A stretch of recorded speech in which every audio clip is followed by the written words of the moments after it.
ഇന്ന് നമ്മൾ ഉണ്ടാക്കുന്ന കറി എന്താണെന്ന് വെച്ച് കഴിഞ്ഞാൽ വറുത്തരിച്ച മുട്ടക്കറി അല്ല, ഒരു നാടൻ മുട്ടക്കറിയാണ്. അപ്പോൾ ഇതിൻ്റെ വേണ്ട ഇൻഗ്രീഡിയൻസ് എന്തൊക്കെയാണെന്ന് വെച്ച് കഴിഞ്ഞാൽ കുറച്ച് ഇതെന്തായിരുന്നു മഞ്ഞൾപ്പൊടി, കുറച്ച് മുളക് പൊടി, കുറച്ച് മല്ലിപ്പൊടി, പിന്നെ കുറച്ച് ഡൈസ്ഡ് ടൊമാറ്റോ. പിന്നെ വേണമെങ്കിൽ ചില ആൾക്കാർ ചില സ്ഥലത്ത് മാത്രം കടുക് പൊട്ടിക്കും, വേണമെങ്കിൽ നമുക്ക് കടുക് പൊട്ടിക്കും, അല്ലെങ്കിൽ കടുക് പൊട്ടിക്കില്ല. പിന്നെ കുറച്ച് എണ്ണ, പിന്നെ ഉപ്പ് ആവശ്യത്തിന്, പിന്നെ പച്ചമുളക് കുറച്ച് വേണം കേട്ടോ. അപ്പോൾ പച്ചമുളക് വേണം, അതോടെ ഉണ്ട്. പിന്നെ കാണിക്കാം.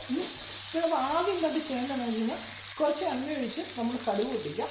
കടുക് പൊട്ടിച്ച് കഴിഞ്ഞാൽ അതിലേക്ക് സവോള ഒരു 2-3 സവോള അരിഞ്ഞിട്ടിട്ട് അത് നന്നായിട്ട് വഴറ്റുക. അത് കുറച്ച് ബ്രൗൺ കളറായി കഴിയുമ്പോൾ അതിൻ്റെ അകത്തേക്ക് കുറച്ച് വെച്ച് ഉപ്പിട്ട് വഴറ്റുവാണെങ്കിൽ പെട്ടെന്ന് വഴണ്ടിയിട്ട് അതിങ്ങനെ അതിൻ്റെ അകത്തേക്ക് കുറച്ച് മഞ്ഞൾപ്പൊടി ചേർക്കണം. മഞ്ഞൾപ്പൊടി ഒരു 1/2 ടീസ്പൂൺ ചേർക്കണം.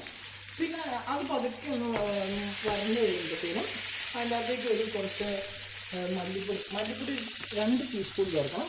എന്നിട്ട് 2 ടീസ്പൂൺ ഇട്ട് നന്നായിട്ട് വരഞ്ഞ് കഴിയുമ്പോൾ ഒരു 2 ടീസ്പൂൺ മുളക് പൊടി ചേർക്കണം.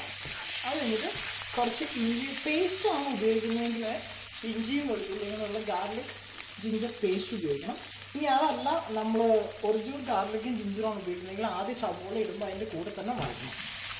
ഇതെല്ലാം കഴിഞ്ഞ് പൊടിയെല്ലാം നന്നായിട്ട് വറുത്തുനിന്ന് കഴിഞ്ഞ് വരുമ്പോൾ നമ്മൾ ഒരു 2 ടൊമാറ്റോ അരിഞ്ഞ് ചേർക്കണം. അതിൽ ടൊമാറ്റോയിലേക്ക് ഒരു അല്പം വെള്ളം കൊണ്ട് ഒഴിച്ചിട്ട് നന്നായിട്ട് വേവിക്കണം. ആ ടൊമാറ്റോ നന്നായിട്ട് വെന്ത് കഴിയുമ്പോൾ അതിൻ്റെ അതിലേക്ക് കുറച്ച് നമ്മൾ കോക്കനട്ട് മിൽക്ക് കുറച്ച് കോക്കനട്ട് ക്രീം കോക്കനട്ട് ക്രീം കുറച്ച് ചേർത്ത് അതുകൊണ്ട് ചേർത്ത് നന്നായിട്ട് അധികം വേവിക്കില്ല കേട്ടോ. കോക്കനട്ട് ക്രീം ചേർത്തിട്ട് അധികം വേവിക്കില്ല. വേവിക്കില്ല ഏകദേശം ഈ കളറിലുള്ള ഒരു ദ്രാവകം നിങ്ങൾ മുമ്പ് വരും. അതിൻ്റെ അകത്തേക്ക് കുറച്ചുകൂടെ വെള്ളം ചേർത്ത് ചെറുതായിട്ട് തിളപ്പിച്ചിട്ട് പുഴുങ്ങിയ മുട്ട ഉണ്ടല്ലോ, നമ്മുടെ പുഴുങ്ങിയ മുട്ടയുണ്ട്. ആ പുഴുങ്ങിയ മുട്ട നന്നായിട്ട് ഒന്ന് നടുക്കൊന്ന് കണ്ടിച്ചിട്ട് മുട്ട എങ്ങനെയാണ് പുഴുങ്ങുന്നത്? മുട്ട നമുക്ക് എങ്ങനെ വേണമെങ്കിലും പുഴുങ്ങാം. നിങ്ങൾക്ക് ചെവി പറഞ്ഞു തന്നാൽ മതിയോ? ഓക്കെ. എന്നിട്ട് ഇത് നമ്മൾ ചെറുതായിട്ടൊന്ന് വരണ്ടിട്ട് ഒന്ന് നടുക്കൊന്ന് ചെറുതായിട്ട് കീറി കറിക്കകത്തേക്ക് ഇട്ടിട്ട് നന്നായിട്ടൊന്ന് തിളപ്പിക്കുകയാണെങ്കിൽ നല്ല സ്വാദിഷ്ടമായ മുട്ടക്കറിയിലോ അത് നമുക്ക് ചോറിൻ്റെ കൂടെയോ അപ്പത്തിൻ്റെ കൂടെയോ ബട്ടർ വെച്ച പൊറോട്ടയുടെ കൂടെയോ എങ്ങനെ വേണമെങ്കിലും നമുക്ക് കഴിക്കാവുന്നതാണ്.